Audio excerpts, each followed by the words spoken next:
Over the last 10 years, I've worked with lots of different couples where they're in the transformational work together. They're building businesses together, they're supporting each other in their dreams, and I love that. When we're on the same page with our partner, things are so much easier, they flow so much better. And I've also seen lots of situations where that's not the case.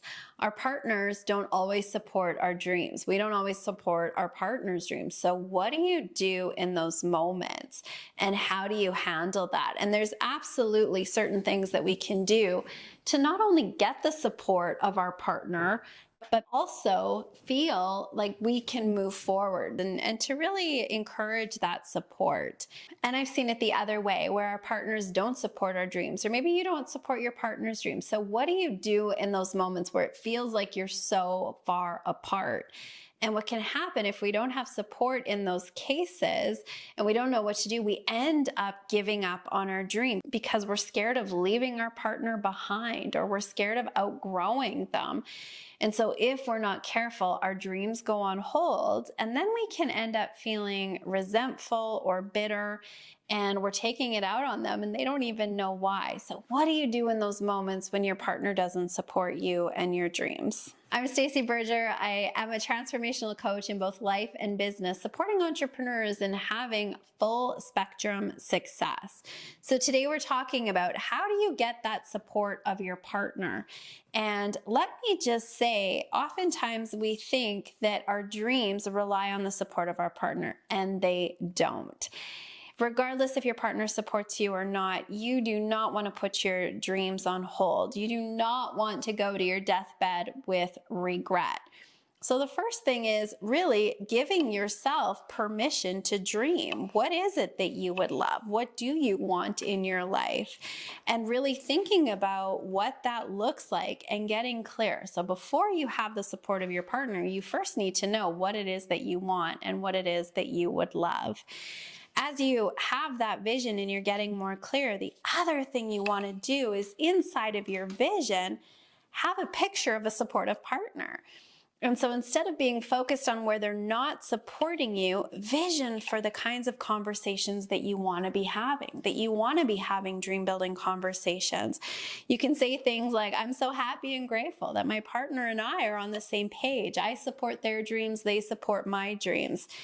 And we start with dreaming that up. So what would you love from your partner? So having the vision of what you want, having the vision of a supportive partner, really, really key.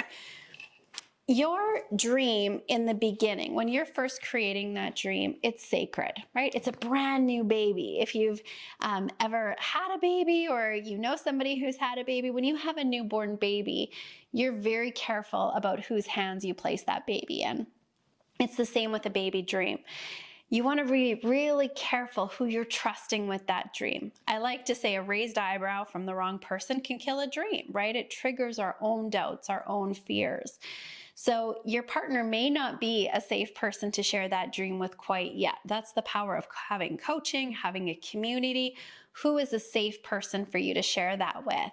And you want to get really solid within yourself about that dream before you share it with other people, because you don't want that to trigger your own insecurities. So I'll often say right in the beginning, you might not want to share that vision with your partner. Hold it sacred while you're getting more confident in what it is that you want. Your partner, you're with this person probably because you fell in love and you did have shared dreams in the beginning. And as we start to see our partners in another way, where we think, oh, they never support me, pretty soon we have a critical eye. And if we're not careful, we can start noticing now everything we don't like, and every time they're discouraging us. And that just magnifies that part of the relationship. And so it can be really helpful in these cases to tune your attention to what you love about your partner, what you're grateful for, where they are supportive, where they are encouraging. And the more you're noticing how they do support you and how they do encourage you, it will help you to attract more of that. So now you have a vision of what it is that you would love. You have a vision of the kind of support you want to receive from your partner. And you're noticing within your relationship what you're grateful for, how they are supporting you. Just those things alone, you're going to start to feel better. You're going to start to feel differently in that relationship. So you've got a dream, you're moving towards that dream, you're starting to feel better, and now you're ready to have a conversation with your spouse, with your partner. And there's a very specific way to do that. And the way I encourage you to do that is to say to them, look, I'm not asking you to agree with this. I'm not asking you to understand it. Let them off the hook. So many times we expect our other people in our life to be thinking the same way we are, and we want to convince them that we've got a good idea. Let them off the hook. I'm not expecting you to understand this. I'm not even expecting you to agree with it. I'm asking for your support because you love me. If you're going to ask for that kind of support from the people that you love, where they're your greatest cheerleaders because they love you, not because they agree with you, not because they understand it, but because they love you. And if you want that kind of support in your life from them, let me just say, you've got to be willing to give that kind of support. So when your partner says to you, hey, I want to do this, this is important to me, don't expect to understand it. Don't expect to agree with it, but support them because you love them. Having the conversation in that way really creates a more dynamic experience. And then you can share your vision. Here's something that I'm working on. Here's something that I would love to do or create. And I would love your support with this. What happens in relationships is we're so tied together. We know each other intimately. And so when you say you're going to change, oftentimes what that does is it triggers in the other person, how's that going to affect me? And so it's not personal. It can feel personal, but it's often just triggering their own fears, their own insecurities. They're wondering how that's going to impact them. So giving them space to have a reaction, have a response, make that okay.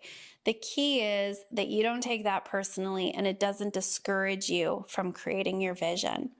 I've had lots of clients over the years where one of them was doing work with me, they're working towards their vision, and their partner wasn't in the work. And I say to them, just keep doing you.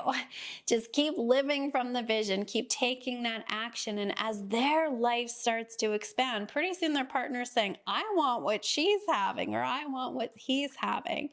And as we live our best life, that's the most powerful way to really influence the people around us. And I've also seen this happen where clients have gone through this process, had these conversations with their partners. And at the end of the day, they realize that as a partnership, they've started to go in different directions. And they no longer have aligned visions. And they've made the conscious decision that maybe this marriage shouldn't continue because we have different visions, we have different dreams. But what I would say is that when they've gone through it in this way, they're leaving and they're separating from a place of vision, of growth, rather than bitterness and resentment. And it makes that process so much easier. But it starts with you. It starts with you asking the question, what would you love? It starts with you living from that vision, holding that vision sacred, seeing the good in your partner and asking for the kind of support that you want to receive. And when you do that, the most important thing is you're going to get to the end of your life without regret, because you're going to have gone after your dreams and what matters to you. I'm so grateful. I have an incredibly supportive husband. He supports me in all the ways. And recently we were in a situation where he really wanted something and I didn't. And we were on the opposite ends of the spectrum. And we've never found ourselves in that way. And it was so uncomfortable. And at the end of the day, I made a decision where I said, I don't understand it. I don't agree with it, but it's something that I will support because I love you.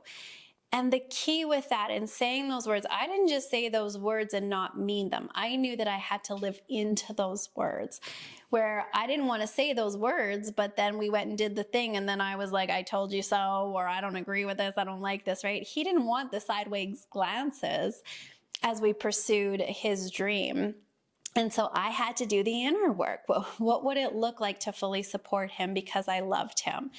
And one of the things that I did is I made a list of what are the 100 good things that could come out of this to help me shift my mindset so I could be the kind of supportive person that I wanted to be for somebody that I loved.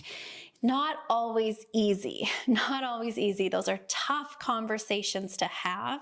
And it really causes us to go within and really determine what's important to us. If it feels right, share these videos with your partner. Start dreaming together. Ask the questions. If we won the lottery, what would you be doing with that money? The more that you can build a dream together and a picture of the life that you want to create together, the more powerful you will be as a couple.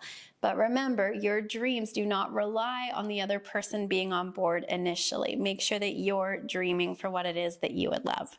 I'm Stacey Berger, transformational coach in life and business. Here is to you living a life that you love.